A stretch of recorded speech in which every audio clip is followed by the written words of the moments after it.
গোলাম আজমির মেজ ছেলে এবং সাবেক সেনা সদস্য ব্রিগেডিয়ার জেনারেল আব্দুল্লাহিল আমান আজমি সংক্রান্ত একটি ভয়ঙ্কর তথ্য সামনে এসেছে। সামাজিক যোগাযোগ মাধ্যমে এবং বেশ কিছু সংবাদ মাধ্যমে উঠে এসেছে আয়নাঘর সংক্রান্ত ইস্যুতে বা অন্য কোনো কারণে তিনি 4 কোটি টাকা পেয়েছেন। 2024 সালের 5ই আগস্টের পর শেখ হাসিনার সারা জাগানো আয়নাঘর থেকে যেভাবে যুদ্ধ অপরাধীর দায়ে অভিযুক্ত এবং দণ্ডপ্রাপ্ত গোলাম আজমির পুত্র ব্রিগেডিয়ার আজমি বেরিয়ে এসেছিলেন, এমনকি ব্যারিস্টার আরমান বেরিয়ে আসেন। তিনি চলে গিয়েছেন সংসদে, জামায়াতে ইসলামী টিকিটে তিনি সংসদে গিয়েছেন। ব্রিগেডিয়ার জেনারেল আজমি এখন আন্তর্জাতিক অপরাধ ট্রাইব্যুনালে তাকে আটকে রাখার দায়ে আয়নাঘরে নির্যাতনের অভিযোগে মামলায় সেনা সদস্যদের যে বিচার চলছে সেখানে স্বাক্ষর প্রমাণ করে যাচ্ছেন, কিন্তু পরে উঠে আসে তিনি মোটেই আয়নাঘরে আটক ছিলেন না। আমাদের নতুন পেজ সাবস্ক্রাইব করুন আরও বাংলাদেশের খবর পেতে। এদিকে তিনি দাবি করেন মৃতপ্রায় হয়ে পড়লে 21 ফুটের সেই কক্ষে এসি লাগানো হয়, আর সেই সময় কোন সেনা সদস্যরা ছিলেন সে রহস্য এখনো ভেদ হয়নি। আমান আজমি বলেছেন সেনাবাহিনী শুধু যে তাকে 2 দফা পদোন্নতি দিয়েছে এই 2024-এর 5ই আগস্টের পর তাই নয়, তাকে 4 কোটি টাকা শুধুমাত্র তার আবেদনের ভিত্তিতে নাকি বাড়ি ভাড়া হিসেবে সেনাবাহিনী পরিশোধ করেছে। কিন্তু কেন সেনাবাহিনী গোলাম আজমির পুত্রের হাতে তুলে দিলেন? ব্রিগেডিয়ার আজমির সাক্ষ্য প্রমাণের ভিত্তিতে কেন সেনাবাহিনী তদন্ত করলো না? তার পরিপ্রেক্ষিতে এতগুলো টাকা কেন পরিশোধ করলো সেনাবাহিনী? এই প্রশ্নগুলো উঠে যাচ্ছে। শুধু তাই নয়, আন্তর্জাতিক অপরাধ ট্রাইব্যুনালে ব্রিগেডিয়ার আজমিকে জিজ্ঞাসাবাদের পরিপ্রেক্ষিতে 13 জনকে বিচারের মুখোমুখি করা হয়েছে। এর মধ্যে 13 জন সেনা কর্মকর্তা, পাশাপাশি আরও কয়েকজন সেনা কর্মকর্তা পালিয়ে গিয়েছিলেন। তাদেরকেই বা কেন বিচারের মুখোমুখি করা গেল না? তাহলে কি জেনারেল ওয়াকারুজ্জামান বেছে বেছে কাকে শাস্তি দেবেন সেটা ঠিক করেছিলেন? যদি এখনো পর্যন্ত ব্রিগেডিয়ার জেনারেল আজমিকে ক্ষতিপূরণ দেয়, সেক্ষেত্রে কেন সেনাবাহিনী এখনো পর্যন্ত ধরতে পারলো না কারা কারা এর সঙ্গে জড়িত রয়েছে? 2024 সালের 5ই আগস্টের পর যে বারবার আয়নাঘর বলা হচ্ছিল, কিন্তু এখন বোঝা যাচ্ছে এই আয়নাঘর হচ্ছে সেনা সদর দপ্তরে অবস্থিত জয়েন্ট ইন্টারোগেশন সেন্টার। কিন্তু এখন জানা যাচ্ছে শেখ হাসিনার আমলে কিন্তু এটা তৈরি নয়, 11 সরকারের সময় নাকি তৈরি করা হয়েছিল এই সেল। এমনকি এখানে তারেক রহমানকেও ভয়াবহ নির্যাতনের শিকার হতে হয়, এমনকি সেখানে তার মেরুদণ্ডের হাড় এবং কোমরের হাড় ভেঙে দেওয়া হয়েছিল। বহু বছর ধরে তাকে বিদেশে থেকে চিকিৎসাও করাতে হয় এই কারণে। এখন প্রশ্ন, শেখ হাসিনার আমলে সেই সেল তৈরি না হয়, তবে সেনা সদরের দপ্তরে এই ধরনের ঘটনা দিনের পর দিন যে কেন চলছিল তার উত্তর কেন দেবে না সেনাবাহিনী? কেনই বা দেবেন না সেনাপ্রধান জেনারেল ওয়াকারুজ্জামান? এমন নানা প্রশ্ন উঠে আসছে। উল্টে সেনাবাহিনী টাকা দিয়ে দায় সারার চেষ্টা করছেন। এর জেরে কি আদৌ আয়নাঘরের তত্ত্ব খারিজ হলো? প্রশ্নটা কিন্তু রয়েই গেল। আমাদের ভিডিও ভালো লাগলে লাইক ও শেয়ার করুন, কমেন্ট সেকশনে আপনাদের মতামত জানান। আরও ভিডিও পেতে আমাদের চ্যানেলটিকে সাবস্ক্রাইব করুন এবং প্রতি মুহূর্তে খবরের আপডেট পেতে প্রেস করুন বেল আইকন। বাংলাদেশের রাজনীতিকে কে নিয়ন্ত্রণ করছে? খাতায় কলমে সে দেশের রাজনীতিতে বিএনপি থাকলেও আড়ালে কারা কলকাঠি নাড়ছে? প্রতিবেশী দেশ ভারত কি আসল চালনা করছে বাংলাদেশকে? সম্প্রতি বাংলাদেশ নিয়ে একাধিক রাজনৈতিক পদক্ষেপ করেছে মোদী সরকার। তার মধ্যে অন্যতম দীনেশ ত্রিবেদীকে বাংলাদেশে ভারতের রাষ্ট্রদূত নিযুক্ত করা হয়েছে। বিএনপির প্রতিও ইদানিং পাল্লা ভারী কেন্দ্রীয় সরকারের। তাদের সরকারের শপথ গ্রহণ অনুষ্ঠানে লোকসভা স্পিকার ওম বিড়লার উপস্থিতি, বাংলাদেশ প্রশাসনকে প্রধানমন্ত্রী নরেন্দ্র মোদীর চিঠি, এসবই তার ইঙ্গিত বলে মনে করছে রাজনৈতিক মহলের একাংশ। সবথেকে বড় বিষয়, শেখ হাসিনা এখনো ভারতেরই আশ্রয় রয়েছে। আগামী দিনে তার প্রত্যর্পণের বিষয় ভারতীয় অধিকাংশে সিদ্ধান্ত নেবে, যেটা বলার অপেক্ষা রাখে না। এইসব ফ্যাক্টর অত্যন্ত গুরুত্বপূর্ণ। তাই বিএনপি সরকারকে ভারতের কাছে মাথা নত করে থাকতে হচ্ছে বইকে। কারণ তারা জানে সীমান্তে জঙ্গি দমন থেকে সন্ত্রাসবাদকে নিকেশ করা, এইসব কাজে ভারত সবসময় গুরুত্বপূর্ণ ভূমিকা পালন করে। আর এর পাশাপাশি বাংলাদেশের রাজনীতিতে এনসিপি এবং জামায়াতের ভূমিকা তো রয়েছে। আপাতত একে অপরের সঙ্গে জোট বেঁধে বন্ধুত্বপূর্ণ আচরণ করছে এই দুই দল। তবে তলে তলে এনসিপির পিঠে ছুরি মারতে জামায়াতে ইসলামী দ্বিধাবোধ করবে না। অন্যদিকে বিএনপি অন্যান্য দল থেকে রাজনৈতিক নেতৃত্ব ভাঙিয়ে আনার চেষ্টা করছে এনসিপি। বিএনপির বিদ্রোহী নেতৃত্বের মন বোঝার চেষ্টা করছে এনসিপি। তাদের অভিসন্ধি, যেসব বিক্ষুব্ধ নেতাদের সঙ্গে বিএনপির দূরত্ব তৈরি হচ্ছে তাদের দল ভাঙিয়ে নিজেদের দলে আনা। তবে এই কাজ যে একদিকে হবে না তাও জানে এনসিপি। দেশে একাধিক সমস্যায় জ্বলছে বিএনপি।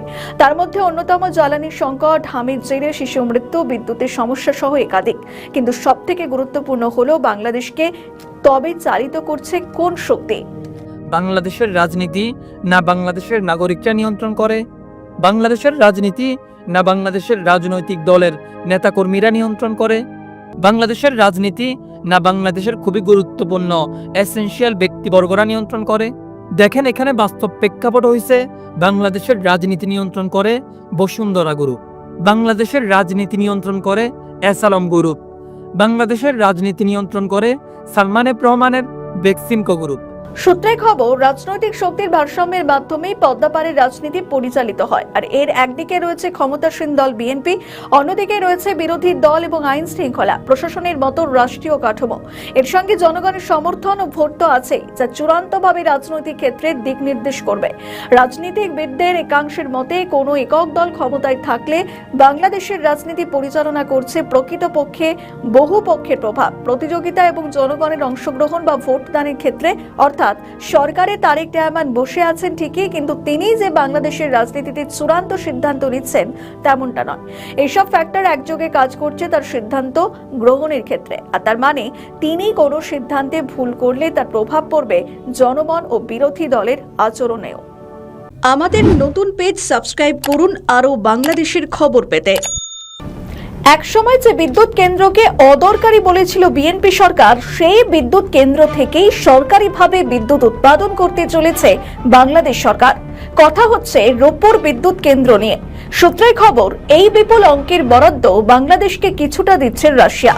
গুজব উঠেছিল রূপপুর বিদ্যুৎ কেন্দ্র নিয়ে ব্যাপক আর্থিক দুর্নীতি হয়েছে শেখ হাসিনার আমলে। রূপপুর পারমাণবিক বিদ্যুৎ কেন্দ্র প্রকল্প থেকে প্রায় $500 কোটি বাংলাদেশি মুদ্রায়, যা 59,000 কোটি টাকা, তার লোপাটের অভিযোগ রয়েছে সাবেক প্রধানমন্ত্রী শেখ হাসিনা এবং তার ছেলে সাজিব ওয়াজেদ জয় ও ভাগ্নি টিউলিপ সিদ্দিকের বিরুদ্ধে। অথচ প্রায় 16 মাস আগের এখানে অভিযোগের দোদকের অনুসন্ধান চলছে অত্যন্ত ধীর গতিতে।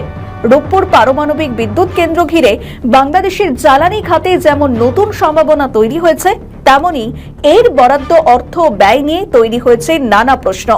সূত্রে খবর, প্রায় 1,14,000 কোটি টাকা ব্যয়ে নির্মিত এই মেগা প্রকল্পের 90% অর্থ ঋণ হিসেবে দিচ্ছে রাশিয়া, যা বাংলাদেশকে আগামী 28 বছরের মধ্যে পরিশোধ করতে হবে। প্রকল্প বাস্তবায়নে আর্থিক, কারিগরি এবং প্রযুক্তিগত সব ধরনের সহায়তাই দিচ্ছে রাশিয়া।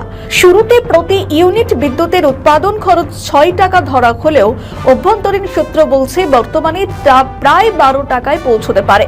সংশ্লিষ্ট ব্যক্তিদের মতে আন্তর্জাতিক মানদণ্ড মেনে সর্বোচ্চ নিরাপত্তা নিশ্চিত করা হয়েছে এবং ব্যবহৃত তৃতীয় প্রজন্মের রিঅ্যাক্টর প্রযুক্তিতে রয়েছে স্বয়ংক্রিয় নিরাপত্তা ব্যবস্থা।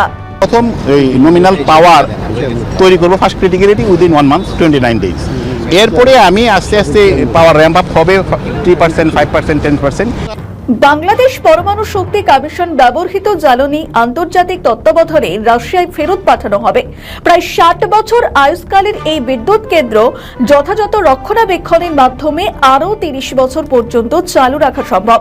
সংশ্লিষ্টরা মনে করছেন রূপপুর প্রকল্প শুধু বিদ্যুৎ উৎপাদনে সীমাবদ্ধ নয়, এটা দেশের প্রযুক্তিগত অগ্রগতি, দক্ষ মানব সম্পদ গড়ে তোলা এবং আন্তর্জাতিক সহযোগিতার নতুন দিগন্ত খুলতে সাহায্য করবে।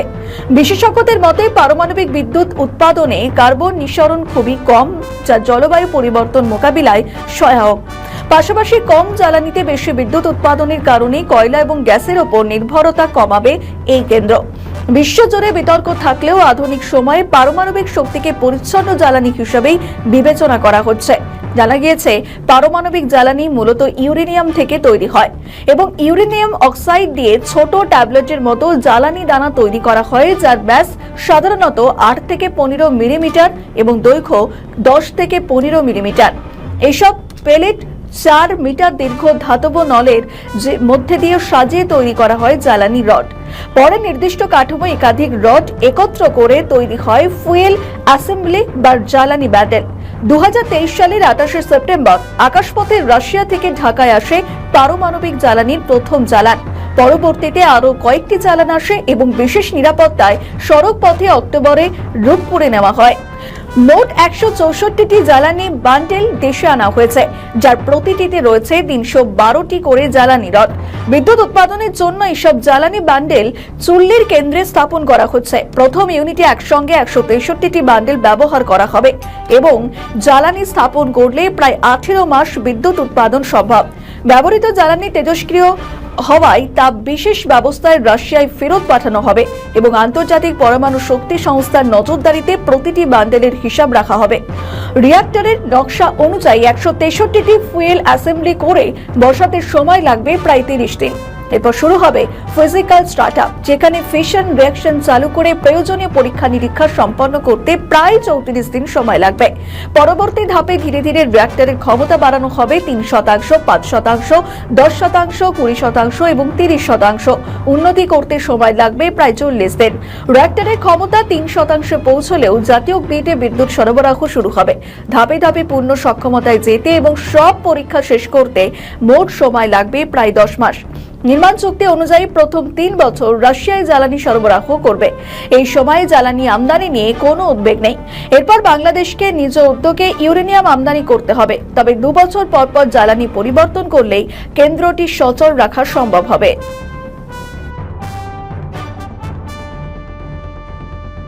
বাংলাদেশে এখন রাজনীতির সার্কাস চলছে। অন্তর্বর্তীকালীন সরকারের আমলে যে সমস্ত উপদেষ্টারা মোহাম্মদ ইউনূসের হয়ে গুণগান গাইতেন, এখন সেই উপদেষ্টারা ধীরে ধীরে বেরিয়ে আসছেন, বিভিন্ন ইস্যুতে সরব হচ্ছেন। এর মধ্যে অন্তর্বর্তীকালীন সরকারের একজন মৎস্য এবং প্রাণী সম্পদ মন্ত্রণালয়ে কাজ করা উপদেষ্টা ফরিদ আক্তার, তিনি যুক্তরাষ্ট্রের সঙ্গে করে যাওয়া বাণিজ্য চুক্তি নিয়ে নানা রকম কথা বলছেন। তিনি বলছেন এই চুক্তি আটকানোর জন্য ঠিক কতটা তিনি মরিয়া হয়ে উঠেছিলেন, কিন্তু কোনোভাবেই তিনি আটকাতে পারেননি। এমনকি এটাও বলা হচ্ছে মোহাম্মদ ইউনূস এবং খলিলুর রহমান মিলে যা খুশি তাই করেছেন। আমাদের নতুন পেজ সাবস্ক্রাইব করুন আরও বাংলাদেশের খবর পেতে। অন্তর্বর্তী সরকারের সাবেক মৎস্য এবং প্রাণী সম্পদ উপদেষ্টা ফরিদ আক্তার যুক্তরাষ্ট্রের সঙ্গে বাণিজ্য চুক্তি, বিশেষ করে সস্তায় মাংস পোল্ট্রি পণ্য আমদানির সিদ্ধান্তে তীব্র বিরোধিতা করেছেন এবং এটি ঠেকাতে না পারার ব্যর্থতার কথা স্বীকার করে নেন। চুক্তির বিরোধিতা এবং শঙ্কা নিয়ে তিনি বলেন, যুক্তরাষ্ট্র থেকে সস্তায় মাংস পোল্ট্রির বাচ্চা ক্যাটফিশ আমদানির ফলে দেশের 2 কোটির বেশি খামারি এবং পশুপালন নির্ভর মানুষ মারাত্মক ক্ষতির সম্মুখীন হবে বলে তিনি আশঙ্কা প্রকাশ করেন। জনস্বাস্থ্য ঝুঁকি নিয়ে সতর্ক করে বলেন, এই আমদানির ফলে জনস্বাস্থ্য এবং প্রাণী স্বাস্থ্যের ঝুঁকি, বিশেষ করে জুনোটিক রোগে ছড়ানোর সম্ভাবনা রয়েছে। এমনকি তিনি গোপনীয়তা নিয়ে প্রশ্ন তুলে বলেন, একটি রাষ্ট্রীয় চুক্তি নিয়ে এত গোপনীয়তা থাকা উচিত নয়, এমনই মন্তব্য করেন তিনি। কিন্তু তিনি সরকারের ভিতর থেকেও এই চুক্তি ঠেকাতে পারেননি। তিনি উল্লেখ করেন যে এটি নির্বাচনের মাত্র 3 দিন আগে নয়, বরং অনেক আগে থেকে এই প্রক্রিয়া চলছিল। তিনি যুক্তরাষ্ট্রের অতিরিক্ত উৎপাদিত মাংস বাংলাদেশের ডাম্পিং হতে পারে বলে আশঙ্কা করেন, যা স্থানীয় বাজারের ভারসাম্য নষ্ট করবে। কিন্তু প্রশ্ন, তিনি এখন কেন সরব হচ্ছেন? যে চুক্তি হবার সেটা তো হয়ে গিয়েছে। শুধু তাই নয়, গোপনীয়তা রাখা হলে তিনিই বা কি করে জানলেন? এর আগে জানা গিয়েছিল যুক্তরাষ্ট্রের সঙ্গে যে চুক্তি করেছেন মোহাম্মদ ইউনূস, সেই চুক্তি সম্পর্কে কার্যত বিএনপি এবং জামায়াত ইসলামী জানত। অর্থাৎ যে দলগুলি ক্ষমতায় আসার প্রবল সম্ভাবনা রয়েছে, সেই দলগুলিকে এই চুক্তি সম্পর্কে জানানো হয়েছিল। তাতে এই নিয়ে কোনো ইস্যু হলে ইউনূস দেখাতে পারবেন যে রাজনৈতিক দলগুলি জানতো, কোনো গোপনীয়তা রাখা হয়নি। পাশাপাশি এর আগেও বিভিন্ন উপদেষ্টা এই নিয়ে সরব হয়েছেন। কিন্তু প্রশ্ন ওঠে, হঠাৎ কেন তারা এখন পাল্টি খাচ্ছেন? অনেকে বলছেন এই উপদেষ্টাদের বিরুদ্ধে একাধিক অভিযোগ রয়েছে আর তারা কাঠগড়ায় উঠতে পারে, এমন আশঙ্কাও রয়েছে। আর সেটা থেকে বাঁচার জন্যই তিনি এখন মুখ খুলেছেন। একদিকে তিনি এটা বুঝিয়ে দিচ্ছেন যে অন্তর্বর্তীকালীন সরকারের অনেক কিছুই রয়েছে যেগুলির সম্পর্কে তিনি জানেন, যাতে অন্তর্বর্তী সরকার এখন তার হয়ে ব্যাট ধরে। পাশাপাশি বর্তমান সরকারকে বার্তা দিচ্ছেন যে তার কাছে অনেক তথ্য রয়েছে, তদন্ত করতে চাইলে তিনি সহযোগিতার হাত বাড়িয়ে দেবেন। ফলে তার বিরুদ্ধে ওঠা অভিযোগগুলি অনেক ক্ষেত্রে লঘু হয়ে যাবে। এখন দেখার খলিলুর রহমান বা মোহাম্মদ ইউনূসের বিরুদ্ধে যে অভিযোগ উঠছে, তাতে তারা কি পদক্ষেপ করে। আমাদের ভিডিও ভালো লাগলে লাইক ও শেয়ার করুন, কমেন্ট সেকশনে আপনাদের মতামত জানান। আরও ভিডিও পেতে আমাদের চ্যানেলটিকে সাবস্ক্রাইব করুন এবং প্রতি মুহূর্তে খবরের আপডেট পেতে প্রেস করুন বেল আইকন। যতদিন এগোচ্ছে বাংলাদেশের রাজনীতি ততই জটিল হচ্ছে। একদিকে দেশেও কয়েকটি সংকট তৈরি হচ্ছে, যে কারণে সামাজিক ক্ষেত্র কয়েক গুণ কঠিন হয়ে পড়ছে। কেউ কেউ আবার বলছেন দেশে গৃহযুদ্ধ হতেও পারে। অন্যদিকে আন্তর্জাতিক ক্ষেত্রেও বেশ কিছু ইস্যু সামনে আসছে। এরই মধ্যে জঙ্গি ইস্যু তীব্র হচ্ছে পদ্মাপাড়ে। বাংলাদেশে জঙ্গি গোষ্ঠীদের উত্থান 2024 সালের 5ই আগস্টের পর থেকেই টের পাওয়া যাচ্ছিল। অনেকে আশা করেছিলেন যে মোহাম্মদ ইউনূসের নেতৃত্বাধীন অন্তর্বর্তীকালীন সরকারের বিদায়ের পর বিএনপি এর লাগাম টানবে। আমাদের নতুন পেজ সাবস্ক্রাইব করুন আরও বাংলাদেশের খবর পেতে। কিন্তু আদৌ কি সেটা হয়েছে? কারণ প্রধানমন্ত্রীর দপ্তর একরকম বলছে, অন্যদিকে স্বরাষ্ট্র মন্ত্রণালয় বলছে দেশে জঙ্গি রয়েছে। এবং তার সরকার এই তৎপরতা শূন্যের কোঠায় নামিয়ে আনবে। সব মিলিয়ে সাধারণ জনগণের কাছে বিষয়টি খুবই দ্বন্দ্ব তৈরি করেছে। পাশাপাশি ফের এই ইস্যুতে আন্তর্জাতিক ক্ষেত্রে আলোচনা চলছে। সম্প্রতি প্রধানমন্ত্রীর তথ্য উপদেষ্টা জাহিদুর রহমান মন্তব্য করেছেন, জঙ্গি রয়েছে, জঙ্গি তৎপরতা শূন্যের কোঠায় নামিয়ে আনার বিষয়ে কাজ করছে। সচিবালয় সরকারের বিভিন্ন কার্যক্রমের অগ্রগতি নিয়ে কথা বলার সময় একটি সাংবাদিকের প্রশ্নের উত্তরে জবাব দেন তিনি। এক সাংবাদিক প্রশ্ন করেন যে এর আগে গুরুত্বপূর্ণ স্থাপনায় জঙ্গি হামলার আশঙ্কার কথা বলা হয়েছিল। দুদিন আগে বলা হয় গুরুত্বপূর্ণ স্থাপনায় হামলার শঙ্কা রয়েছে। এই বিষয়ে সরকারের কাছে কি তথ্য রয়েছে? এই প্রশ্নের উত্তরে জাহিদুর রহমান বলেন, প্রথম কথা হচ্ছে সরকারের কাছে কতখানি তথ্য রয়েছে আর এটা বলা যাবে না। এটা একটি সেনসিটিভ তথ্য, কিন্তু সেটুকু তথ্য সরকার জানিয়েছে, এটা ফ্যাক্ট। বাংলাদেশে জঙ্গি রয়েছে। দেশে জঙ্গিবাদী তৎপরতা নিয়ে আওয়ামী লীগ সরকারের সময় যেটা বলা হতো এবং অন্তর্বর্তীকালীন সময়ে সেটাই বলা হয়েছে, আর এই দুটোই এক্সট্রিম। এমনটাই মনে করেন প্রধানমন্ত্রীর উপদেষ্টা জাহিদুর রহমান। এমনকি তিনি এটাও ব্যাখ্যা দেন যে আওয়ামী লীগ সরকারের সময় জঙ্গি সমস্যাকে যে মাত্রায় দেখানো হয়েছে সেটা তাদের ক্ষমতায় থাকার একটা ন্যারেটিভ হিসাবে তারা ব্যবহার করেছিলেন। বাংলাদেশে জঙ্গি রয়েছে এবং জঙ্গিরা সব দখল করবে।